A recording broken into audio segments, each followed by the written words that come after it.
How's it going, everybody, and welcome to episode 238 of Master My Garden podcast. Now, this week we're doing an open garden feature again, and this one it's not a private garden, so we do a lot of open gardens on the podcast, but this one is a good one. It's a garden I've been to probably 10, 15 times over the years, and it's the Irish National Stud and Japanese Gardens, fantastic gardens up in County Kildare. And recently, John Smith has become the head gardener there, having previously been the head gardener in Belvedere House down in Mullingar. And he was also one of the tutors in Belvedere School of Horticulture. So John is coming with a lot of experience, garden designer as well, horticulturalist, and yeah, coming with a lot of experience. And I suppose coming now to put his stamp on these gardens as well. So John, you're very, very welcome to Master My Garden podcast. Thanks, John. It's good to be here. It's good to have a chat. It's not often we get a chance to speak to other horticulturists as well, so it's always good to break and get a chat, Yeah, catch up yeah, with for what's sure. going on. Yeah. Yeah, and these conversations they could go in all directions and every direction. So we've been chatting online, I guess, for a while, but we don't know one another in any great way. So maybe just tell us a little bit about yourself first. Obviously, I saw recently, I could be wrong, but I think I saw you had a significant birthday recently. Yeah. So yeah, gardening, where did that start for you? What has been the kind of journey up to now? And then we'll obviously chat about the gardens and so on. Yeah, so I just turned 50, which is not going down very well. I think my body at this stage, after 30 years in the business, knows it's 50. Right. Uh, the old gardening and degeneration of the spine, as you know, go hand in hand. So Yeah, yeah. I like working physically, but yeah, I got into gardening. My dad got me involved in gardening. I was very, very young. My dad separated from my mum, and I suppose he spent a lot of time with me at the back garden. That's Hmm. where we spent our time together. We gardened together, we grew veg together, and we built a glass house together. So it's very kind of gardening is very kind of special to me. And we spent our time, I suppose, sitting down watching Jeff Hamilton. So I'm kind of showing my age now. That's who I grew up with. Jeff and his composting and his fish blood and bone meal. Yeah. And I suppose the unusual thing is it's coming full circle. It's going back that way. I did a horticultural or a golf course apprenticeship when I was 21. So that was my way of getting in. I worked with the McLaughlins in North County Dublin in Swords Golf Course, which is now Swords Roganstown. Yeah, And yeah. No. that was my first stint of building and but I wanted to get into gardens, so I went from there after 10 years to SAP Landscapes. It was the first time I got a bit of responsibility, vans and crews, and I love that. Yeah, yeah. There then went into landscaping privately. And then in around the time of I suppose the bubble, when everyone switched off the lights in 2009, I got an opportunity to go to Belvedere, Nice. work as a consultant there for Westmeath County Council. So we established the school and worked the wall gardens and started to network with, I suppose, the our own people at home, Dermot O'Neill and people like that. And it's led to so many different people, so many different connections, trips around the world. It's ballooned since then. And then I suppose that has always brought its own kind of I love garden design, I love creative. My problem is I love too many things in the industry. And when you get involved with too many things, you end up, spinning a lot of Yeah, this. yeah. But I like that. It's what makes it interesting. And I like the broad knowledge of it. I like to be able to turn my hand to most part of it. But in recent years, it's been more kind of management and um, bigger things, you know. Yeah, yeah. Belvedere went tr from some transition during that period from, that 2000 and I don't know when the sort of restoration and that started there, but it took a big transition around that time, around 2008, 9, 10 onwards. Yeah, look at a lot of the gardens from the garden scheme from the year 1997 onwards when the European funding happened and the major money came into the likes of Castle and Belvedere and Malahide and all of the gardens that benefited from the European Yeah, restoration scheme. yeah, yeah. They it was the most amazing thing to revamp these, estates which have, checkered past, but we get the benefit of it now, and the benefit of, I think, people have always looked upon, so well, what do we get out of it? We get the benefit of building, of enjoying what they built, Mhm. the engineering, the mastering, the everything that came with that. But it's, I think, like everything else, we enjoy the fruits of it, and then over time we stop investing in it, and eventually they start to kind of, Yeah, they're not sustainable, and you need to look to ways to make them sustainable. And building and investing in that school was the most important thing because it kept the gardens going. And the next step really was to make a college out of it. Um, so that yeah. that was based on, there's a school in Brighton called, Plumpton College Okay, and yeah. Stanmere Park, and they created the ultimate wall garden restoration with college, with garden design, where it's all busy and it's getting funding, and that's the similar college that I wanted to develop in Belvedere, but it would have took a lot of people to put that together, and unless you can run everything yourself, it's difficult to get Yeah, everything yeah. to do what you want. Yeah, but there's huge benefit in these big houses around the country, and a lot of them actually now are coming under the umbrellas of county councils. Obviously, there was that, as you said, that initial European funding to revive some of these, but there's a huge amount of them now have come under either OPW or county councils, all around the country. Yeah. And the fact that they're getting restored, renovated, improved is an asset for communities all around the country. Think even of in Carlow you have Duckett's Grove. There's lots of them in the various counties, and sure it's a huge asset for people in the locality too, and obviously a tourist destination. It adds to the county generally from a tourist perspective, and so on. I suppose the current garden is Irish National Stud and Japanese garden, so that's fantastic garden. Obviously, from a tourism perspective, is a huge draw within Ireland. I guess it's somewhere up in the top 10 of tourist attractions in the country, is it? Must Yeah, be. I think it's. I was looking there recently, to see where it was, and it was in around the top 10. And well, depending where you look, Yeah, and yeah. I think on TripAdvisor they'd, one of the top 10 European destinations, which is great. Right. And the feedback, the first thing I did when I took on the job here was look at the feedback, and there's thousands of them, because Yeah.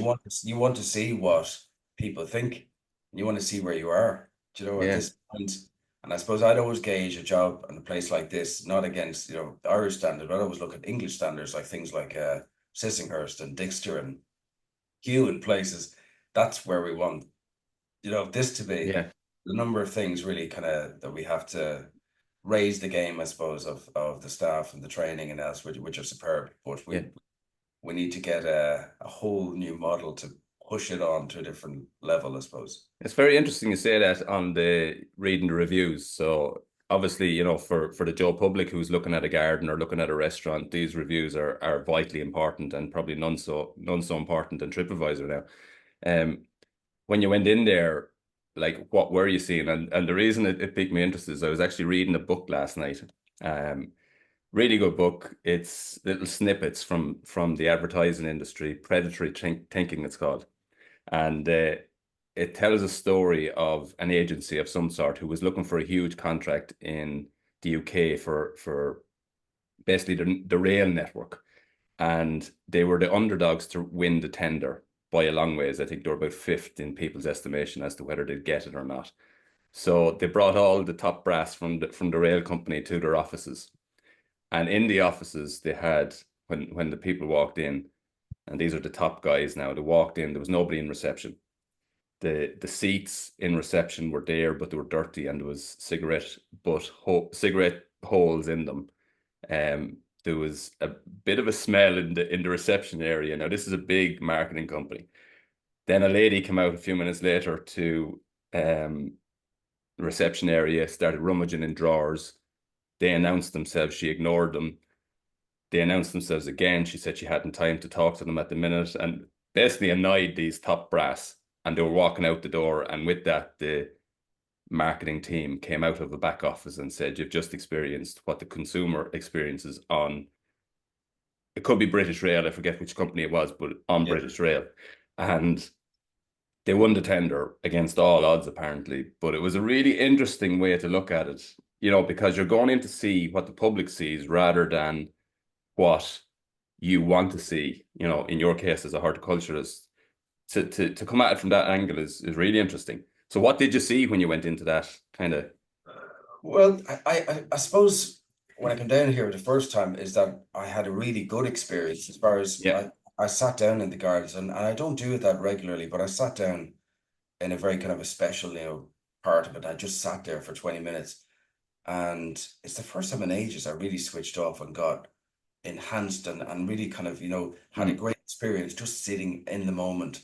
yeah, It just kind of came to me and I said, you know what, this is, yeah, I think I like this. yeah, And it's so long since I was here before because a lot of people come to the stud for their communion or their confirmation, and it always seems so much bigger. When you come back as an yeah, adult, it's a bit yeah, yeah, it's a bit smaller. But I saw that it has great potential, as a garden that could be it's stunning like, visually with the light and beautiful, yeah, all the topiary. And there's with your horticulturist hat on, you could always look at something and kind of go, this could be better or that could be yeah, yeah, better.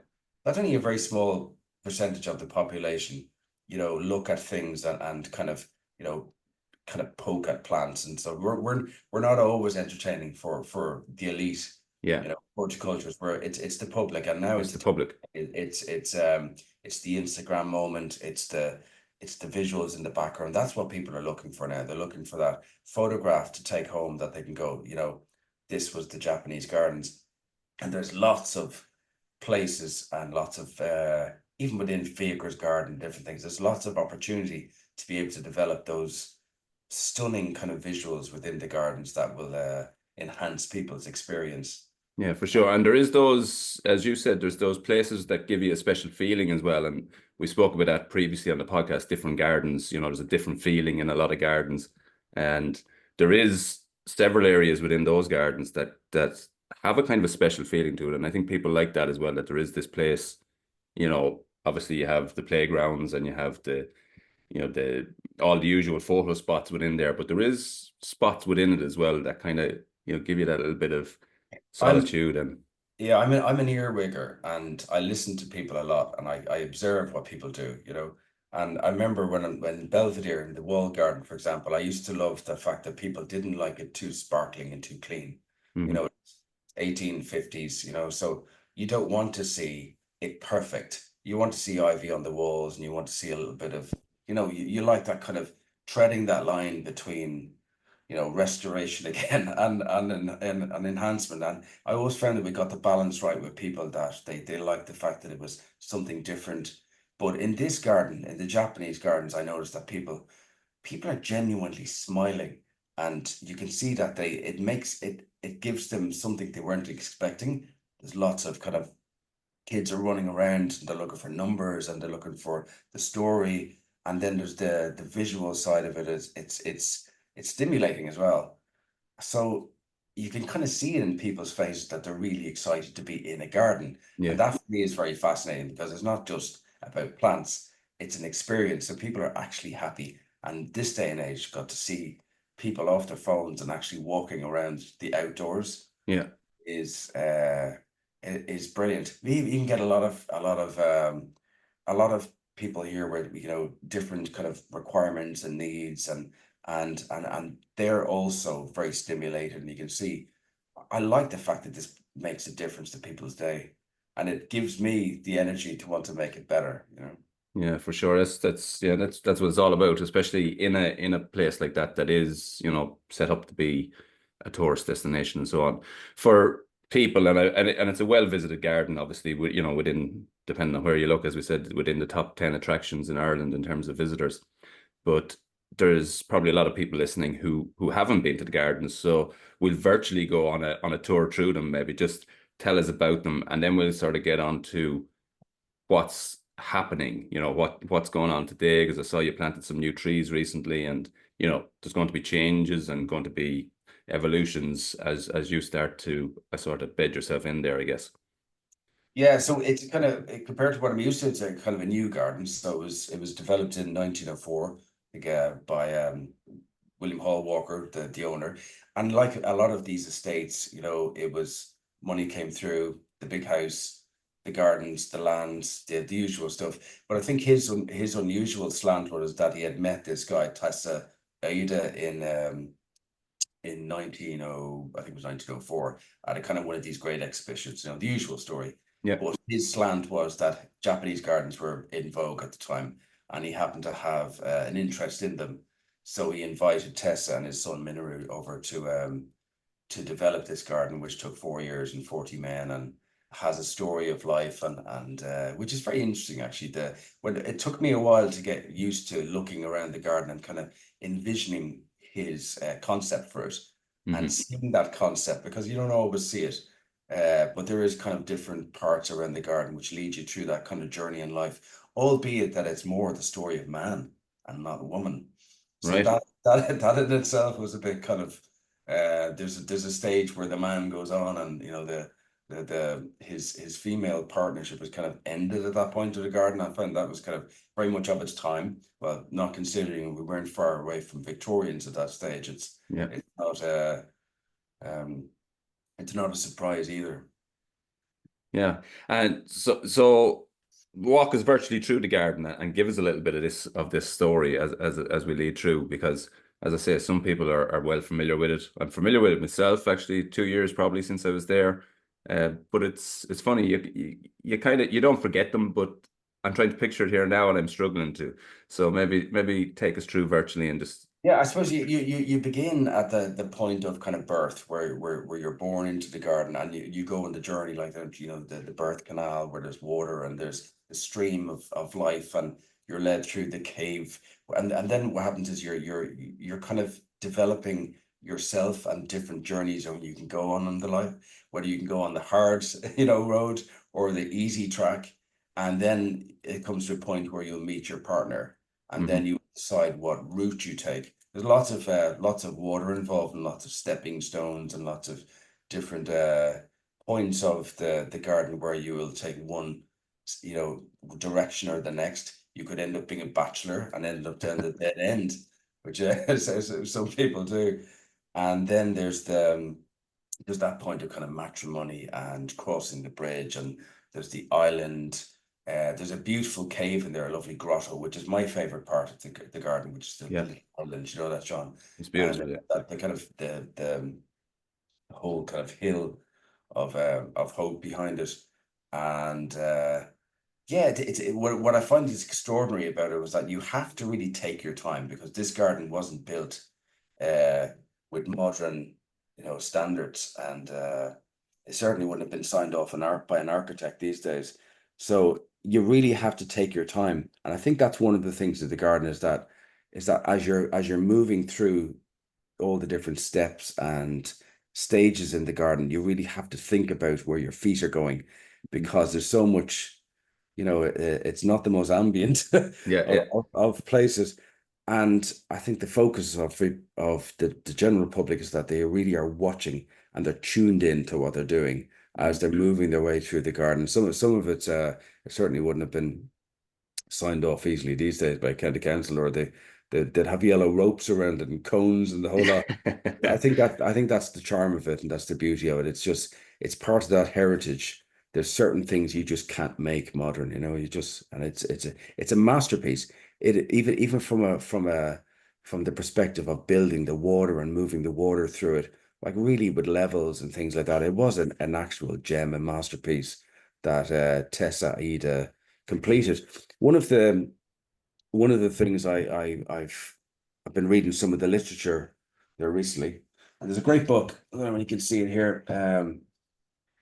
It's my go-to book called The History of Gardening in Ireland, and it was written by Lamb and Bow. So you'll always see them referred to a lot in literature, and especially Irish gardens. But it tells the story of at the end of this garden, where there was a bet on between William Walker and Tess Ida, the builder. Mhm. So they had a trachycarpus had arrived, and Walker had said that this trachycarpus is going to survive in the garden, and Tessa said no, it won't. So they put a bet on that if he was right and the trachycarpus didn't last, he would leave with no money, you know, Oh, or he wouldn't get paid the last installment, I think, of the garden. But and as it came to the end of the building of the garden, Tessa was invited to a local kind of, you know, um, dinner by some of the aristocrats of the locality, and he was asked his view on Chinese wisdom. And he replied that his mum had told him when he was a young man to beware of three things. I hope I get this right. Was that the horns of a bull, the hooves of a horse, and the smile of an English gentleman. And when he had said this at the meal went quiet, and he got up and left. And that was the worst last thing he said before he left Ireland. But he went home penniless then because obviously he lost the bet with William Walker Low over the trachycarpus. I think just even at that, it really resonates with a lot of us as landscapers, you know, yeah. because It, a lot of projects end up like that. yeah, for sure. In horticultural terms, so describe to people what kind of plants we're seeing here. Obviously, Japanese gardens, so huge Japanese influences in parts of the garden. Obviously, as you move across to the national stud, it changes and it's a different thing. So, just horticulturally tell people what we're looking at here and describe it for anyone that hasn't been. Yeah, around the gardens are, and this is one of the things where like I've become familiar with a lot of new plants because every time you move into a new kind of thing, it's a new set of plants. But there's a lot of Japanese maples in it, a lot of kind of rare ones, unusual ones and then I suppose ones we be familiar with today like Taihaku and Humanensis and all the nice ones. Yeah. But there's a lot of bonsais, a lot of different cryptomerias, and a lot of evergreens, a lot of suppresses and different all the evergreen family there in all their kind of glory doing their different things. Some of the bonsais are over 150 years old. Well, And even as a horticulturist, I was looking at them first of all. You have to ask stupid questions like, is that still in a pot? Because some of the bonsais are huge, and it doesn't make sense that they're in the pots that they are, and they've actually cracked through the pots at the bottom, and the roots have made it into the ground. So the idea of having a bonsai in a pot, which you think is in a pot, is not always the case. It's yeah, actually broken through and is in the ground. There's uh, funny enough, not the most diverse Japanese collection. You'll have the usual plants like the anemones and the hostas and the pachysandras and the vincas and the azaleas and the rhododendrons. They're all there. Uh, Albeit that one of the things I find unusual with the garden is that I just went out and tested the soil the last day, and it's alkaline. And as you know, a lot of the plants in the garden are acidic. yeah. They're calcifuges. So I'm going to have to try and readdress the soil, which is an unusual one. So But they don't look like they're struggling in any way, or do they?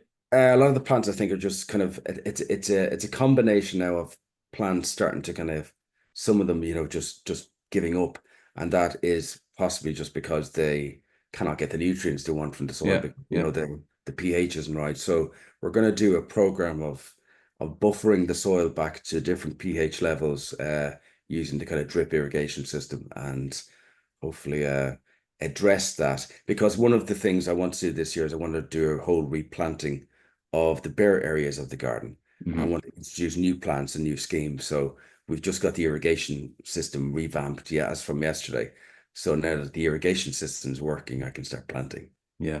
I know you started recently with some trees. You added in some new trees recently. I know you're there. Is it 6 to 8 weeks at this stage? So it's very, very early days in terms of what's going to be happening. But you're already adding some plants. So what have you planted recently, and in what area? We just planted some Japanese maples and hostas. So I've down to I think it was Armore Nursery, and again that kind of whole purist thing of buying plants that are authentic and Japanese. That is well, that's great if you have access and a credit card. You can buy whatever you want. But in Yeah, public places like this under public procurement, it's very difficult to source plants. So we started just introducing some new varieties of hostas just to give that a little bit of pop and bling yeah, again. And Japanese maples, we got a few of them in as well. So we've introduced one of the kind of like the legacy tree planting, I think there's a lot of members who would like to plant trees on behalf of, past people who have passed. I think it's a great idea. We did it in Belvedere, and we planted over 36 trees, which is now an arboretum of people who contributed, specialist trees for memorial trees. So we've started that, and there's already 3 Japanese maples gone in.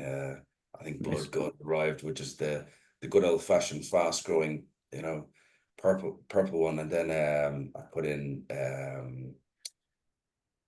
which is my favorite one, which is, oh god, I'm trying to think of the name, but now the coral bark one. I'll think of it in a second. Yeah. So yeah, so we've lots of different kind of planting ideas, and I think it'll be different next year. I think it'll be another maybe 30% more plants in the garden.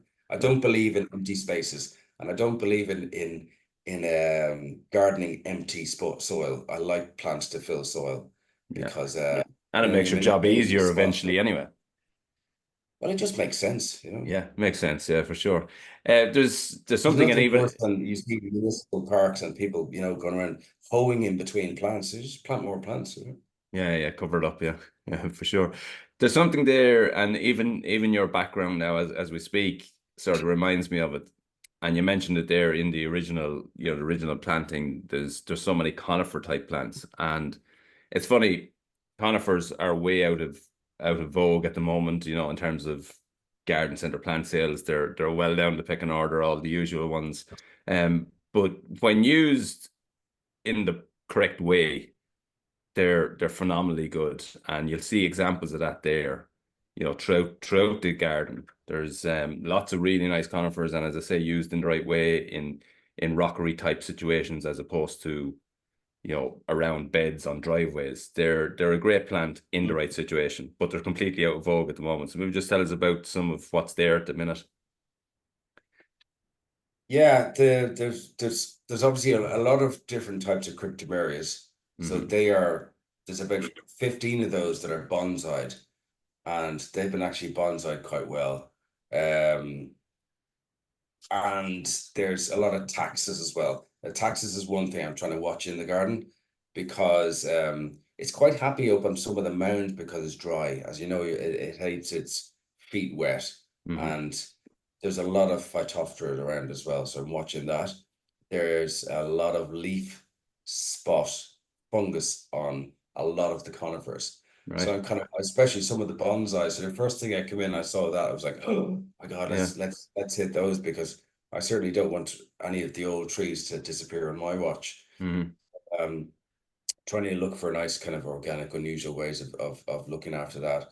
But there's some unusual, like Celestris and some of the, definitely some of the Chamaecyparis, there's Piscifera, there's lots of different ones of those. There's some sequoias, and there's tons of juniper all over the garden. So yeah, loads of juniper, juniper, which is a great ground cover. Yeah. And Piceas and Scots pine. There's a massive big taxodium and everything in the middle of it. There's so much variety, which is sometimes you got to look up as well as down. There's as much visually when you look up, and everybody walks through the garden, they're all looking down because of the feeling. So it's only something you sit back and you look at the areas and you look up, you realize how much is up there as well as down, at your feet level. Yeah, for sure. And that's definitely something for anyone that does visit the garden, or has visited the garden. Just think of those, as I say, underused, undervalued conifers, and look at them there and see how great they can be. So as I say, totally undervalued at the moment because they're just out of fashion, and there's probably lots of other plants like that. But that's a real good example there. Now I know they've got the time there to develop over that long period of time, and you're seeing their full potential, and sometimes people don't have that time to wait for something to show how nice it can be. Yeah, I think a lot of the topiary in the garden, you can see there's as much moss as there is, foliage on it. And I was kind of looking, I love moss. It's one of my favorite things. You can't have enough moss, or even the mind your own businesses everywhere, which is beautiful. Yeah. And that's one of the things that actually makes the garden Siciliaria. It's everywhere. And You need that dampness, obviously, there and for the moss. But the moss on the plants themselves, deprives the plants of so much light, even though it's beautiful. So there's as much work in pruning and really specific pruning, especially for like conifers are great plants and they can be beautiful. Some of the most amazing. There's a hedge in Mullingar in front of the Park Hotel. It's a taxus hedge. It's the most amazing hedge I've ever seen anywhere in the country. It is so well meticulously kept and such a difficult plant to establish. But with taxes, you can do so much with it. You can clip it into so much topiary shapes because it'll take anything. It's bulletproof, Yeah. But a lot of the conifers, you do have to get them at the right time if you're going to do something with them. Cryptomeria is a gorgeous plant. Yeah, brilliant plant, yeah. With that lovely kind of fluffy foliage. And as you said, a lot of the junipers are beautiful as well, but yeah, undervalued. You'd be hard pressed to find it in some places at the moment. It's just not on people's shopping list these days. I think possibly because in the 70s, a lot of people just went off and bought plants and just plunked them in the middle of their garden. And we kind of got used to the bad design of conifers all over the country, including all those Leylandis that were shaved to an inch of their life, that all of was now. But conifers could be really, really great plants in garden design if they're chosen at the right place and the right time. We've forgotten about them because they became out of vogue and became old-fashioned. It's starting to go back. Yeah, for sure. And actually, interesting you say about Taxus baccata because I mentioned it on an episode 2 weeks ago. Like, that's a phenomenally good hedge. As you say, a little bit difficult to establish, but if you can establish it in your garden, it's probably one of the most worthwhile because it's one cutting a year to keep it really good. It's compact. It's visually looks as good as any buxus or any of those other hedges. Is almost there's nothing that affects it in terms of diseases typically. So once you can establish it, it's gorgeous. And even the Aurea, the yellow version of it is beautiful. It's a really nice hedge as well. You see it less often, but it's a really, really class hedge as well.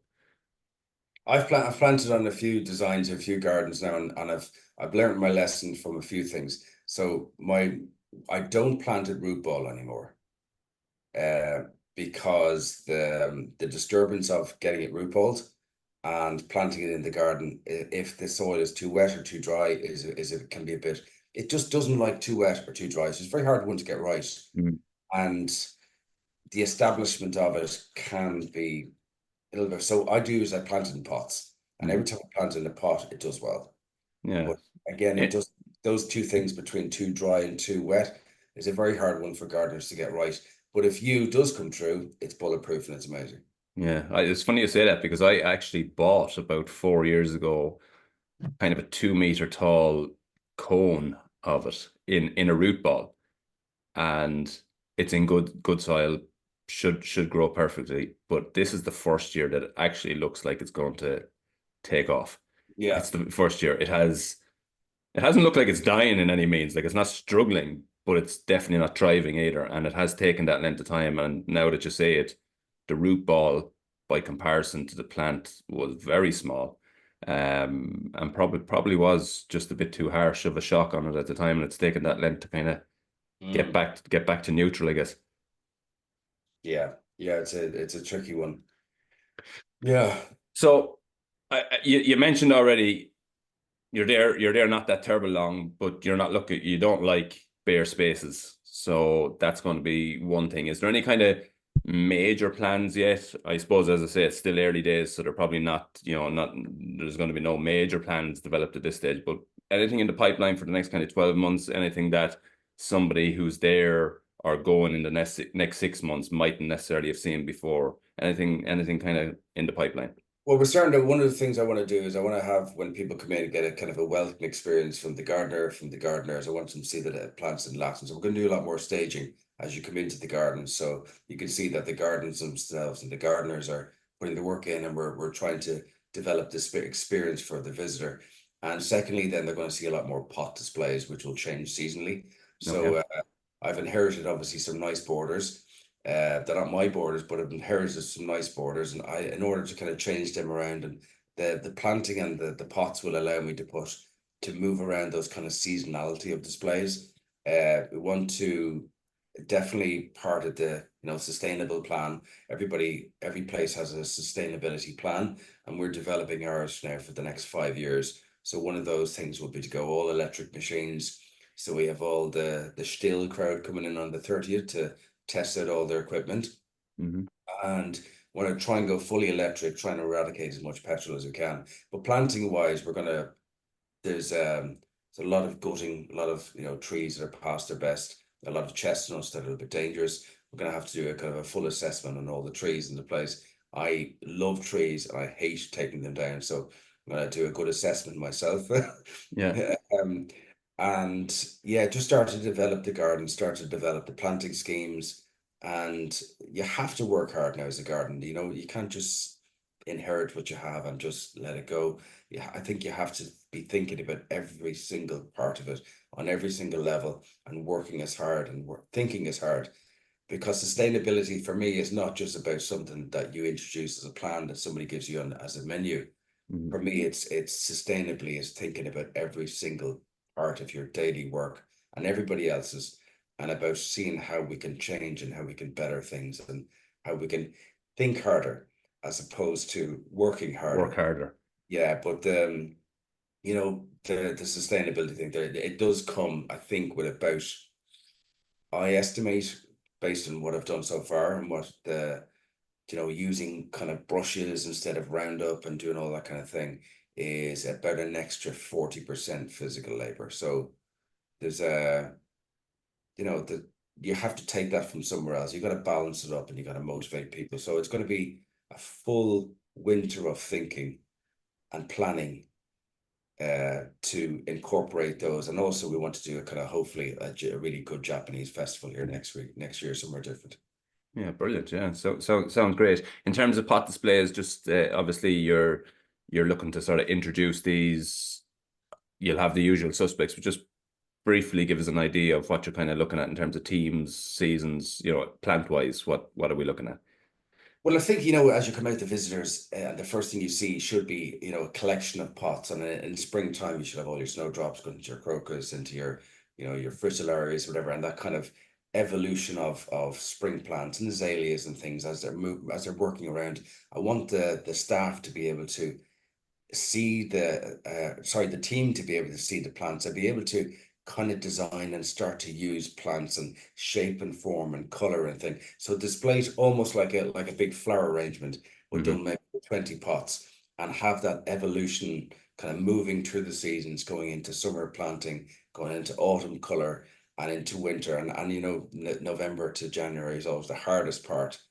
That's where we'll have to work harder. Yeah. And but just, I think the best way to get a team working with plants is to have them thinking about plants all the time. Yeah, for sure. And the gardeners that are going to meet people as they come in, is that like by appointment? Is that certain times of the day, or what's your thinking there, or is that sort of set in stone yet?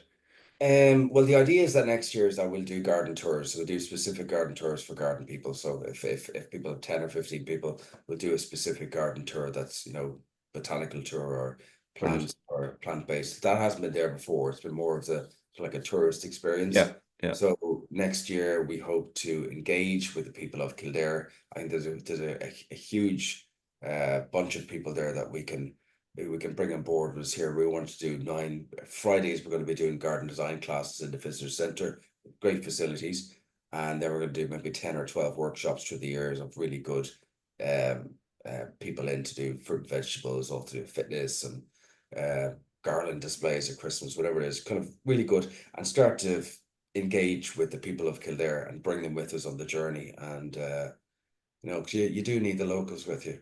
Yeah, for sure. Yeah, and it's good to add, I suppose, more interest as well. And people are coming for a purpose. To, as you said, to make a garland or a Christmas wreath or whatever it is, and it's creating more interaction with the general public as well. Yeah, that's good, for sure. So many facilities here, and we haven't even mentioned the horses.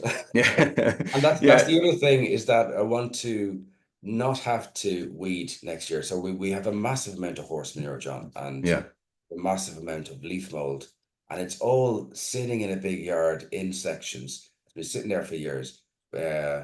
And I'm like, it's like coming in and showing somebody the ultimate ingredients for making what people are paying for at the moment, which is, compost mulch. We already have it here. Yeah. So I want to start kind of making that on volume and start to dress the beds and get that really thick mulch up on top of everything. So you don't have to, Yeah, and sure, it's a phenomenal resource to have there between leaf mold and horse manure. unreal. You couldn't get anything better, to be fair. Mm. And as you say, in terms of sustainability, that you're not utilizing man hours or chemicals or whatever to keep these weeds down. You just have a mulch there to do the job for you in the wintertime. So yeah, it's a huge asset to have that on site. Yeah, the winter would be the busiest time. It's always kind of seen as downtime for Yeah, this, but it needs to be the busiest time because you need to enjoy the summer. It's where you need to, your flair and your planting. The yeah, winter when the hard work and all the edging and it, stuff that you yeah, shouldn't be doing in the summer gets happening. But I yeah. think that's the thing about the stud for me, it stand out, especially from like the golf course background, is that for me when you come out, it is very much almost like golf course type area as far as you got the beautiful lake and the aesthetics and the borders and the houses, and it is very that kind of beautiful stud effect. It's not a garden as such, and then you have the Mhm. gardens off that. You've got the Japanese gardens, you've got the Baker's gardens. So I think visually we want the places to really stand out as kind of like a shining diamond, but the gardens to be enhanced, more botanically and everything else. Yeah, brilliant. Sounds like great plans. Obviously, you're as I said, you're only there a little while really. So over time, 12 months, 24 months, that you'll see obvious enhancements and changes, I guess. Um, so it's not a hard place to find. Normally at this stage we direct people to how people can get tickets and so on. It is all ticket, isn't it? I Yeah, presume. yeah. In Do you pre-order? Do you order just pay at the door? What way is that It's typically just work? pay at the door is the easiest thing, but yeah, I get tickets online. Would you believe actually I don't know that don't know the price of the entry in. I'll put it in the They show focus notes on the anyway. gardens. Yeah. Yeah.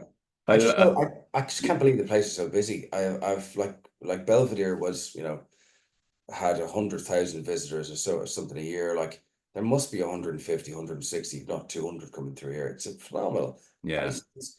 There's droves and droves of people going through the gardens, which is an unusual thing because it's very hard to sometimes make noise or, because Yeah. you want you want that silence in there. Yeah. And you want people to kind of enjoy that. So we're very busy in the first hour in the morning before the public come in. Yeah, and then you'll have to be quiet. But even in terms of equipment, going to battery will make some difference. Yeah, yeah, yeah. Yeah, for sure. Great. It's been a really interesting chat, John. Best of luck with your new role. I'm sure it's going to be phenomenal developments over the next couple of years. Really looking forward to seeing and that. And yeah, as I say, really really interesting chat. And thank you very much for coming on Master My Garden podcast. Thanks, John. Yeah, looking forward to you coming down and anyone else always drop by and say hello. It's always good to have company and Yeah, for say, sure. Thanks, John. So that's been this week's episode. A huge thanks to John for coming on. Beautiful gardens for anyone that hasn't been, really worth checking out. I've been, as I said, loads of times over the years, probably a couple of years, 2, 3 years since I was there last. So nice to go back and nice to see sort of changes, developments, and even how the garden has evolved. Even if nobody touched it, it's nice to see how the garden evolves over time as well and the different plants. So fabulous place, nice day out. I'll put the link in the show notes to the website. It's not hard to find anyway, as we said at the start. One of the most visited tourist attractions in Ireland. John, I'm sure, is going to do a great job over the next couple of years in enhancing that, as he says. And yeah, well worth checking out. So that's been this week's episode. Thanks for listening, and until the next time, happy gardening.